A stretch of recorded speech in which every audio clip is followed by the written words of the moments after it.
안녕하세요. 백두산 금융연구소의 백두산입니다. 3월 15일 월요일 아침 9시 20분입니다. 금요일날 미국 마감부터 살펴봐야겠죠. 금요일날 미국은 보시면은 일단은 혼조세라고 되어 있습니다.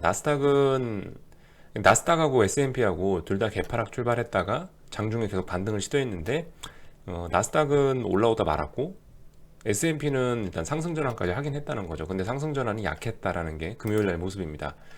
뭐 특별한 뉴스가 있는 건 아니고 금리와 달러의 상승 뭐 이런 것들이 좀 발목을 잡은 거죠. 여기 이렇게 보시면 어젯밤에 뭐 특별한 뭐가 있었던 건 아니다라는 거. 그래서 일단은 좀 자세한 내용을 좀 살펴보자면요. 참고로 요거는 치워버리겠습니다. 서머타임 오늘 밤부터죠. 오늘 밤부터 서머타임 적용이 돼가지고 오늘 밤부터 이제 미국은 밤 10시 반에 열고 새벽 5시에 문 닫는 걸로 이렇게 되어 있습니다. 참고하시고요. 하여튼 미국 시장 S&P 같은 경우는 이렇게 어젯밤에 아랫꼬리 달고 금요일 날에 아랫꼬리 쭉 달고 3,910 그죠? 가뿐하게 돌파 한창 해놓은 상태고요. 나스닥은 조금 약한 모습 보이고 있죠. 나스닥은 어디선가 오르다가 지금 하여튼 머리 위에 저항들이 많습니다. 뭐 제가 굳이 여기다 여러분들께 말씀드리지 않은 저항이라 하더라도 딱 보셔도 짜잘짜잘한 저항들이 되게 많아요. 하여튼 어딘가에서 걸려서 어젯밤에 나스닥은 금요일날 나스닥은 뭐 조금 내려왔다라는 게 하여튼 이게 이제 금요일날 마감이죠. 근데 아무튼 중요한 거는 이제 그래서 여기 내용은 보면은 뭐 혼조 마감이라고 되어 있고 내용은 혼조 마감이라고 되어 있고 S&P는 상승이고 나스닥은 하락이면 이거 월요일 날에 영향을 미치는 거는 이게 미국 시장이 긍정적이었다고 봐야 되냐 부정적이었다고 봐야 되냐 헷갈릴 수가 있을 것 같은데 결론적으로 이제 저는 이제 저거는 부정적으로 마감을 했다라고 보고 있습니다. 왜 부정적으로 마감을 했냐? 뭐 말씀드렸다시피 이 주변 변수들이 주식시장을 제외한 주변 변수들이 안 좋게 움직였다. 그런 변수들이 코스닥에 좋은 영향을 미치기는 어려울 것이다라고 보고 있기 때문에 어젯밤 금요일날 마감은 안 좋다라고 이렇게 말씀드리고 있는 건데요. 안 좋다라고 얘기한 게 예를 들면 10년물 금리가 다시 급등한 거. 말씀드렸다시피 이게 추세가 죽은 게 아니죠. 그죠? 음봉 하나 나왔다고 죽은 게 아니죠.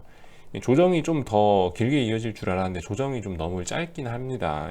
어쨌든 어젯밤에 그래서 너무 빨리 또 올라가긴 했는데 그러니까 뭐 국세 입찰 이벤트가 요날이었나 그랬잖아요. 이날이었을 겁니다. 이날 그죠? 3월 10일 날 국채 입찰하고 나서 아래쪽으로 방향 잡고 나서 좀 더 빠지고 좀 더 조정이 길어질 수도 있는데 아무튼 이 마음이 급했는지 이틀 만에 또다시 장대 양봉을 보여주고 있어요. 입찰한 지 하루 이틀 만에 장대 양봉을 보여주고 있다. 이게 결과적으로 문제죠. 물론 이제 이게 금리 상승의 수혜주도 있습니다. 금리 상승의 수혜주들도 있기 때문에 이렇게 어젯밤 미국 주식시장 금요일날 미국 주식시장을 보시면은 상승한 종목 반 하락한 종목 반 정도 돼요. 일부 이 뭐 경기 회복 기대감 뭐 이런 걸로 인해서 오르는 친구들도 있는데 아무튼 제가 기준을 보고 있는 거는 중요한 건 기술주다. 제가 주로 이제 오래전부터 말씀드리는 게 나스닥 버블이라는 이야기를 좀 쓰고 있지 뭐 S&P 버블 이런 얘기는 별로 쓴 적이 없거든요. 물론 S&P도 단기 급등이 심하긴 심합니다만은 나스닥이 대장이죠. 아무튼 금리가 오른다라고 하면 이렇게 나스닥에 있는 기술주들이 빨간불이 들어온다라는 게 좀 특징이라고 아시면 되겠고요. 그래서 아무튼 이 친구들이 올랐으니까 10년물 금리가 또다시 오르면서 시장은 좀 부담스러울 수밖에 없겠죠. 이런 모습을 좀 기억해 놓으셔야 되겠습니다. 지금은 약간 아직까지 금융시장이 확실히 색깔을 정하지 않은 거죠. 전체적인 금융시장이 위험자산으로 갈까 안전자산으로 갈까라고 하면서 여전히 고민을 하고 있는 단계입니다. 그 중에 약한 위험자산은 추세가 붕괴되어 있는 거고 강한 일부 뭐 금리라든가 달러 같은 일부 친구들은 뭐 추세가 진행 중인 것도 있고 그러니까 아직까지는 회색 구간인 거예요. 엄밀히 따지면요. 그러니까 회색 구간이니까 아직까지는 위험자산을 다 버릴 수도 안전자산으로 다 갈 수도 뭐 어떻게 확실한 행보를 취할 수가 없습니다. 그렇기 때문에 어젯밤 같은 이런 흐름이 나타나는 게 아닌가 싶어요. 갈수록 뭐 이렇게 S&P하고 나스닥이 살짝 좀 서로 이 발걸음이 달라지고 있죠. 이런 모습들이 나타나는 게 이런 이유에서 그런 게 아닌가 싶습니다. 금리가 이제 확실하게 높아가지고 지금은 애매하게 높은 거죠. 금리가 확실하게 높아가지고 이거 진짜 부담이 되는데 이거 금리가 너무 높아가지고 뭐 금리 인상의 수혜를 받는 친구들도 있지만이 아니고 야 이거는 금리가 너무 높아서 금리 인상 수혜 주고 뭐고 필요 없다 이건 금리 너무 높다라는 인식이 그렇게 퍼지기 전까지는 이 애매한 시장이 계속 지속될 수도 있겠습니다. 아무튼 지금 그 금리가 오르면은 대장인 기술주들은 어떤 밸류에이션 부담 뭐 이런 것 때문에 자빠질 수 있는 거고, 아무튼 지금 시장이 뭐 어떤 발작이나 이런 걸 제대로 일으키지 않는 거는 아직 덜 올랐기 때문에, 금리가 아직 덜 올랐기 때문에 그런 거죠. 그래서 아무튼 10년물 금리는 이랬고요. 10년물 금리가 이렇게 강하게 올랐다라는 것만 갖고 좀 그래도 그 금요일 날 마감에 대한 어떤 분위기를 읽기 좀 어려우신 분들, 예를 들면은 10년물 금리가 올랐지 뭐 어쨌든 이게 아직 네가 얘기한 대로 부담스러운 정도가 아니라면은 코스피는 오늘도 괜찮을 수 있지 않겠냐, 금요일 날 마감을 긍정적으로 해석할 수 있지 않겠냐라고 물어보실 수도 있겠죠. 근데 이제 10년물 금리만 보면 되는 게 아니고, 그래서 다른 것도 좀 보면서 말씀드리자면, 결과적으로 코스피라든가 이런 거는 이런 거하고 같이 움직이는 거거든요. 사실 코스피를 보면서 제일 중요한 건 이겁니다. 사실 이 채권 금리들 중에서 이제 좀 정크본드라든가 이탈리아라든가 이런 비실비실한 좀 정크본드들, 정크본드 금리가 중요한 거거든요. 사실상 그 코스피하고 정크본드는 사실상 그 전 세계 금융시장에서 똑같은 취급을 받습니다.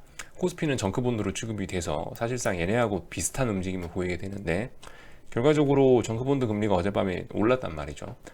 그러니까 코스피는 좀 분위기 안 좋을 거다라는 이야기를 하고 있고, 아직까지 추세 전환이 된 건 아닙니다. 단지 이제 추세 전환을 몇 번 양봉으로 막 시도하고 있고, 단기 상승 추세는 만들어지긴 졌죠, 그죠? 저점이 높아지고 고점이 높아졌으니까 단기 상승 추세라고는 일단 이야기하고 있고, 여기서부터 내려오더니 큰 추세는 아직 전환되지는 않은 상황이고요.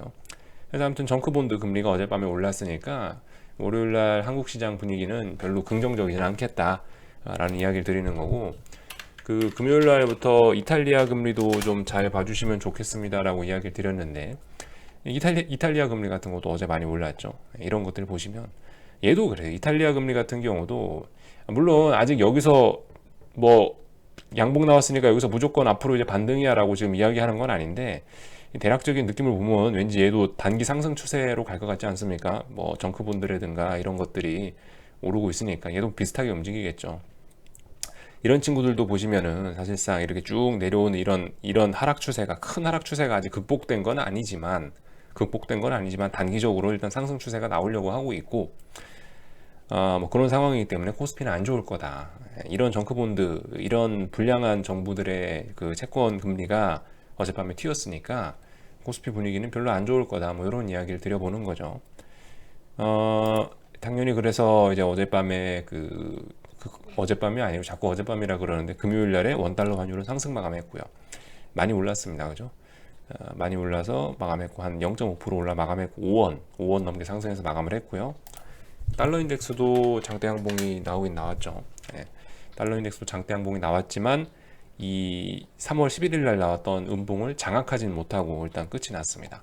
이 부분에 대한 그러니까 금요일 날 나왔던 양봉에 대한 진위를 이제 오늘 테스트 해보겠죠. 오늘 만약에 여기서 음봉으로 재차 밀리면은 주식시장은 조금 더 올라갈 수 있을 거고, 오늘 얘가 여기서 머리를 들면서 쓱 올라오면은, 달러가 이렇게 쓱 올라오면은 주식시장이 안 좋겠죠. 뭐 이런 점 정도 생각해 볼 수 있겠습니다. 아무튼간 이제 양봉을 하나 만들어 뒀고요. 이 양봉에 대한 진위를 오늘 아마 테스트 하겠죠. 이런 점들 볼 수가 있을 것 같고, 뭐 그죠? 특별히 뭐 어제 미국 주식시장은 그래서 뭐 양봉으로 마감을 하긴 했다. 나스닥은 하락 마감이고, 뭐 S&P는 뭐 상승 마감이고, 이 정도 보면 될 것 같고, 비트코인들은 정고점 부분에 대한 정고점 벌써 돌파 한작 했네요. 주말 동안에 또 많이 올라 버렸네요. 야, 정말 무섭습니다. 올라가는 게, 그죠? 하여튼 돌파 한작 해갖고 또 다시 뭐 잘 가고 있네요. 비트코인에 대해서 지금 어제 드릴 말씀은 없고, 이게 이제 뭐 만약에 여기서 금리가 더 올라오고 그런다면은 얘가 지금 나오는 게 이제 이 정고점을 돌파한 게 오버슈팅이 될 수도 있겠죠. 만약에 금리가 계속 올라오고 주식시장이 여기서 꼬꾸라진다면요. 지금 얘가 주식시장을 견인해 갈지, 아니면은 이제 그 채권이 얘를 끌어내릴지 뭐 조만간 결정이 나겠죠. 아무튼 뭐 금요일 날 마감은 이 정도 보고요. 이번 주 FOMC 회의 있습니다. 그 보시면은 오늘 월요일이고 그 화요일, 수요일 이렇게 2거래일 동안 FOMC 회의가 있거든요. 그래서 실질적으로 이제 수요일 날 밤에 한국 시간으로 수요일 날 밤에 FOMC 회의 그 금리가 결정이 되고 FOMC 의사록이 나오고 FOMC 뭐 기자회견을 하고 이러는데요. 그러니까 시장은 지금 이제 FOMC 회의까지 3거래일이 남은 상황인 겁니다. 월, 화, 수. 그래서 FOMC 회의 결과가 한국 시장에 반영되는 건 목요일일 거고, 아무래도 이런 회의가 있으니까 이런 큰 이벤트가 있다 보니까 지금 다 상승하고 있는 금리에 대해서 파월 의장이 뭐라 한마디를 해주기를 기다리고 있는 상황이기 때문에 솔직히 월화수 이렇게 움직임은 그냥 박스권으로 별 재미는 없을 것 같다는 생각을 하고 있고, 그래서 일단 중요한 이벤트가 있다, 이거 알아두시면 되겠습니다. 그래서 하여튼 목요일 날 한국 시장에 이 결과가 반영된다라는 거 알아두시면 되겠습니다. 그래서 한국 시장을 살펴보면은 일단 뭐 왔다 갔다 하고 있네요. 그죠? 왔다 갔다 하고 있습니다. 일단 어젯밤에 금리가 올랐고 뭐 달러가 올랐고 이랬던 점들이 일단 아침에 일단 반영은 되고 있고요. 일단 아침에 제가 말씀드렸던 대로 금요일 날 일단 마감이 이러이러해서 안 좋게 좀 부정적으로 마감이 됐으니까 라는 이야기는 드렸는데, 일단 부정적인 부분이 일단 아침에 일단 반영이 되긴 된 것 같고 한국 시장에 앞으로 봐야 되겠죠. 여기서 뭐 어떤 움직임을 보일지, 여기서 일단 장중에 또 계속 그 부정적인 흐름을 이어갈지 아니면 반등할지 모르겠습니다. 저도 일단은 뭐 지켜봐야 되겠죠. 뭐 이런 부분들 제가 뭐 코스피에 대해서 그죠 계속 뭐 특별히 드릴 말씀은 없습니다. 지금 상황에서 계속 박스권 안에 있고 그 풋옵션들이 뭐 계속 아무튼 뭐 죽고 있네요. 얘네가 단기 저점이 어딘가에서 나와줘야 뭐 지수가 뭐 꺾이든지 말든지 하는 거죠. 이렇게 되면은 당분간 또 하락 없습니다. 그죠? 콜옵션 쪽도 아무튼 오늘이 오늘이 이번 주의 방향성을 정하는 좀 중요한 날이 될 것 같긴 합니다. 보시면은 콜옵션 친구들은 여기서 이렇게 쭉 빠지다 한번 반등을 했는데, 만약 여기서 한 2거래일째 어딘가 넘지 못하고 오늘도 하락하는 모습이 나온다면은 또 별로 좋지 않겠죠. 이것도 근데 여전히 또 이번 월물도 또 다시 양매도로 근데 갈 수도 있어요. 좀 하여튼 그런 점도 생각을 해보셔야 됩니다. 이게 풋옵션이 살아있는 상태가 돼야, 풋옵션이 살아있고 콜옵션만 일방적으로 죽어야지 아래쪽으로 빠지는 거고, 뭐 어디 하여튼 둘 중 한 놈은 살아나야지 뭐 추세가 생길 수도 있거든요. 근데 지금 오늘 같은 움직임 좀 잘 보셔야 되겠죠. 만약 여기서 이제 콜옵션 또 애매하게 또 음봉 나오거나 여기서 하락 마감 해버리면은 결과적으로 콜도 죽고 풋도 죽고 해서 또 이번 월물도 또 박스권일 가능성도 좀 있긴 있겠죠. 물론 그 너무 오랫동안 박스가 지속되기도 어려울 겁니다만은 지금 이미 그 박스 기간이 굉장히 길긴 길어요. 오랫동안 처지긴 해서 이번 월물은 솔직히 무슨 일이 한번 좀 변동성을 좀 줄 것 같긴 한데, 아무튼 그럼에도 불구하고 좀 비싸긴 비싸요. 여전히 옵션들이 여전히 비싸긴 비쌉니다. 이게 10이고 대충 보면 10이고 11인데 21이죠. 네. 여전히 좀 비싸긴 비싸거든요. 그래서 예를 들면 변동성 지수 같은 거 보시면은 만약에 변동성을 얘가 줄 거면은 여기 25 정도에서 지금 지난번에 한 반등했었으니까 여기 어딘가에서 이제 싸우겠죠. 이런 부분 좀 잘 봐야 될 것 같습니다. 25부근에서 변동성 지수가 지지를 하면서 얘가 다시 또 변동성이 시장에 살아날 건지, 아니면은 여기서 그냥 주르르 밀려 내려가서 다시 20까지 갈 건지를 좀 봐야 되겠죠. 다시 20까지 간다라고 하면 이제 이번 월물도 결과적으로 또 김 빠질 수 있겠다고요. 좀 재미없는 시장이 될 수도 있겠다라는 생각을 하고 있고, 일단 아직까지 뭐 알 수가 없습니다. 아직까지 뭐 알 수가 없고 뭐 지켜봐야 되겠죠. 현재 상황은 확실히 코스피가 상승하는 종목은 많습니다. 그러니까 오늘은 일단 상승이 좀 유리하긴 하겠네요. 그죠? 상승 종목 수 많고 코스닥도 상승 종목 수 많고 뭐 이런 모습들이 나오고 있습니다. 아무튼 여전히 코스닥은 이게 하락 추세에 와 있긴 하고요. 아직 하락 추세를 극복한 건 아니고, 뭐 코스피는 계속 뭐 비추세 구간 안에서 이어나가고 있고요. 그래서 뭐 지지와 저항 확인하시면서 잘 관찰하자, 이런 얘기밖에 지금 뭐 드릴 만한 게 없습니다. 네, 그래서 한 여기 정도까지 이야기를 했고요. 네, 제가 뭐 딱히 뭐 더 드릴 만한 이야기는 없는 것 같습니다. 궁금한 건 리플 남겨주시고요. 네, 오늘 저녁에 뵙도록 하겠습니다. 여기서 마칠게요.